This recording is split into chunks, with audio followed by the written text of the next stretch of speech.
নাহমাদুহু ওয়া নুসাল্লি আলা রাসূলিহিল কারীম আম্মা বা'দ আউযু বিল্লাহি মিনাশ শাইতানির রাজীম বিসমিল্লাহির রহমানির রহিম।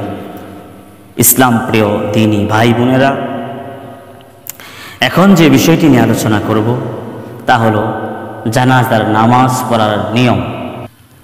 আমরা মানুষ, এমনকি সকল প্রাণী মরণশীল। কুল্লু নাফসিন যায়িকাতুল মাউত, প্রত্যেকটা প্রাণীর ওই মৃত্যুর স্বাদ গ্রহণ করতে হবে। ভিডিওটি যদি ভালো লাগে লাইক, কমেন্ট ও শেয়ার করবেন। নতুন হলে চ্যানেলটি সাবস্ক্রাইব করে পাশে থাকবেন। প্রত্যেক প্রাণীর ওই মৃত্যুর স্বাদ গ্রহণ করতে হবে। ম্যান ইজ মর্টাল, মানুষ মরণশীল, সবাইকে মরতে হবে, এটা থাকার জায়গা না। তো জানাজার নামাজের আলোচনা করতেছিলাম। এই জানাজার নামাজের ফরজ হলো দুইটি, কোনো কোনো বর্ণনায় তিনটিও আছে। সাধারণত দুইটি আলোচনা করব। একটি হলো দাঁড়াইয়া নামাজ আদায় করা, জানাজার নামাজ দাঁড়িয়ে আদায় করা ফরজ, এবং চারটি তাকবীর বলা ফরজ। জানাজার নামাজের সুন্নত তিনটি।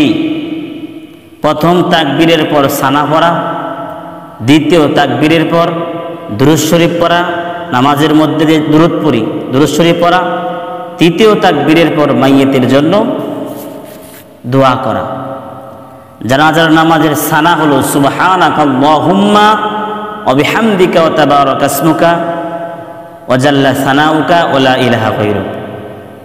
আর দুরূদ শরীফ নামাজের মধ্যে আমরা যে দুরূদ ইব্রাহিম পড়ি, দুরূদ ইব্রাহিম, আল্লাহুম্মা সাল্লি আলা মুহাম্মাদিন ওয়া আলা আলি মুহাম্মাদ কামা সাল্লাইতা আলা ইব্রাহিম ওয়া আলা আলি ইব্রাহিম ইন্নাকা হামিদুম মাজিদ।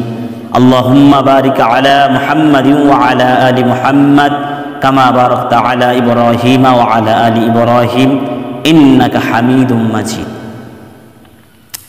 মাইয়িতের জন্য দোয়া, আল্লাহুম্মা ইগফির লি হাইয়িনা ওয়া মাইয়িতিনা ওয়া শাহিদিনা ওয়া গায়িবিনা ওয়া সগীরিনা ওয়া কাবীরিনা ওয়া যাকারিনা ওয়া উনসানা।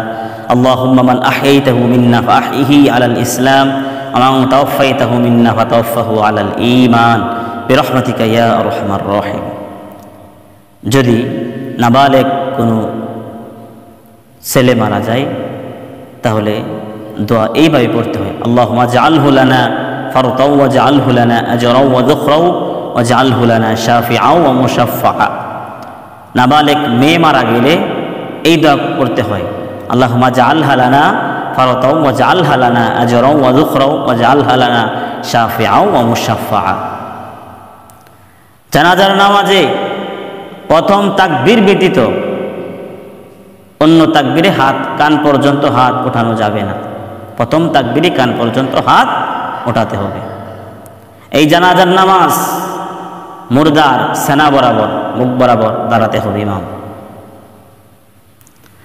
এবং যখন মুর্দাকে কবরে রাখা হবে তখন বলবে, মুর্দাকে দাফন করার সময় বলবে বিসমিল্লাহি ওয়া আলা মিল্লাতি রাসূলিল্লাহ। জানাজার নামাজে দাঁড়িয়ে নিয়ত করতে হয়। যারা আরবিতে নিয়ত পারে তারা আরবিতে করে, আর যারা আরবিতে নিয়ত পারে না, যারা মুক্তাদি হয়, তারা এইভাবে বাংলাতে নিয়ত করবে। ফরজে কিফায়া জানাজার নামাজ 4 তাকবীরের সহিত কিবলামুখী হয়ে এই ইমামের পিছনে আদায় করেছে আল্লাহু আকবার। 5 ওয়াক্ত নামাজ, জুমার নামাজ হলো ফরজে আইন, আর জানাজার নামাজ হলো ফরজে কিফায়া।